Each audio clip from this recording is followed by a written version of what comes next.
from scaling back on his UFC appearances nowadays to doing international events, despite it being against his contract. Here's why Joe Rogan won't commentate UFC 289. And with the event right around the corner, we're in for some straight-up epic battles inside that octagon. But hold up, MMA Fighting just dropped a bombshell about the commentary team for this event. Brace yourselves, because the biggest podcaster on the planet won't be in the house for the show. Yep, you heard it right. Joe Rogan, the one who's been holding it down as a staple UFC commentator for ages, won't be a part of this upcoming pay-per-view. Now don't go thinking that he's just flaking out for no reason. Joe has been cutting back on his UFC appearances lately. The man's got a whole lot on his plate with his kick-ass podcast and comedy club gigs. So it's no surprise that he's been giving the commentary desk a pass for events outside the good old US of A. His last gig was at UFC 288 in May 2023, and before that, he was in action at UFC 285 in March, holding it down in Las Vegas. But fear not, because we got Paul Felder stepping up to the plate. And let me tell you, the Irish Dragon is no stranger to the commentating booth. Whenever Joe can't make a card, Felder's usually the go-to guy. Like, remember when he jetted off to Brazil for UFC 283 earlier in 2023? Yeah, it was one of those times when Rogan couldn't make the trip. But our man Felder had it covered though, and let me tell you, Paul has had one heck of a journey in the world of MMA. Back in the day, he rocked the amateur scene with a solid record of 3-1 before going pro in 2011.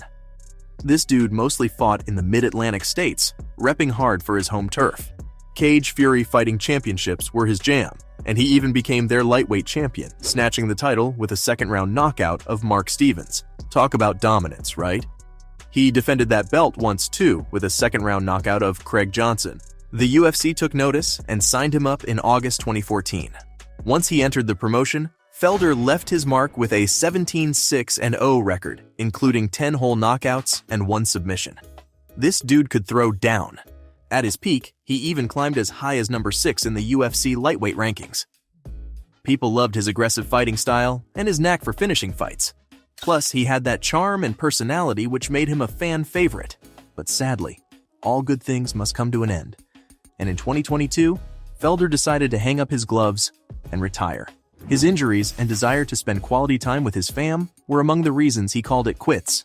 But here's the cool part. After retiring, Felder transitioned smoothly into the world of color commentary for the UFC.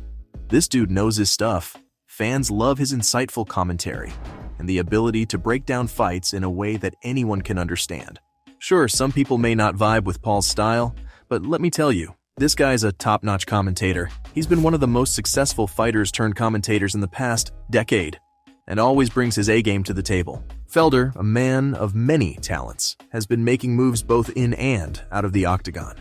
Coming back to UFC 289, this will be the first time the promotion hits up Canada since way back in 2019, before all the COVID craziness. The last card they threw in the country was UFC Fight Night 158, held in Vancouver in September 2019. That night, we had Justin Gaethje throwing down against Donald Cerrone in a lightweight showdown. And man, Gaethje came out on top with a TKO in the first round. It was wild. So you get why this puts a lot of weight on Felder's shoulders. He has to get this right because a lot is riding on this event. In an interview with Sportsnet, even Dana White himself couldn't contain his excitement about being back in Canada after almost 4 long years. He also mentioned his hopes of hitting up another popular spot for the promotion, Toronto. You can tell that this dude loves Canada and is all about it. White said that he loves doing events there. And Toronto? Oh, it's one of his favorite cities in the whole wide world. He's got mad love for it. Dana's even down with the people and the media in Canada. Can you believe it? The president also said that there's not much he doesn't like about this place. But if he had to pick, it'd probably be the snow. Can't blame him on that one. But what's even more exciting than the venue is the lineup for the event itself. And sure, we may not have Rogan in the mix this time, but that ain't gonna stop us from having a blast. This epic card, going down on June 10th, 2023, is headlined by a women's bantamweight title fight that's gonna be off the charts. Amanda Nunes, the champ, is gonna throw down against Irene Aldana, the challenger. It's gonna be one hell of a showdown, trust me. And hold up, that's not all. The co-main event is gonna be fire too. We got Charles Oliveira, the former lightweight title holder, going up against Beneil Dariush, a rising contender. Dariush has been on fire lately, winning fight after fight, showing us both his strategic side when he outpointed Tony Ferguson, and his wild side when he knocked out Drakkar Klose. Dude's got range. Come fight night on June 10th, Dariush is aiming for that composed approach, sticking to the game plan. But let's be real, when the adrenaline starts pumping, things can get intense, so he isn't ruling out getting caught up in a crazy brawl. In a recent interview with MMA Junkie, Dariush said that the real challenge for him in a fight is controlling himself. Oliveira's no stranger to throwing down either. He's had some epic battles with Chandler, Poirier, and Gaethje, with knocking Chandler out and giving Gaethje a rough time before submitting him. Knowing the history of both these dudes, fans at Rogers Arena better buckle up, cause it's gonna be a thrill ride. These dudes are gonna bring the heat, no doubt. But hey, here's the deal. UFC 289 ain't just about thrilling fights. There's a lot on the line. The co-main event in the lightweight division is going to determine who's going to challenge Islam Makhachev next. And guess what? The winner of that matchup could potentially face Makhachev in October over in Abu Dhabi. Talk about high stakes and major implications, right? UFC 289 is going to be a night to remember, my friends, and we've got a killer team to make it even more memorable too. According to reports, Felder will be joined cageside by the veteran play-by-play commentator John Anik and the former two-division champ himself, Daniel Cormier, who's going to drop some serious knowledge as a color commentator. And that's not all. We also got the one and only Din Thomas joining the crew as a coach analyst. These guys are going to keep us on the edge of our seats with their expert insights and hilarious banter.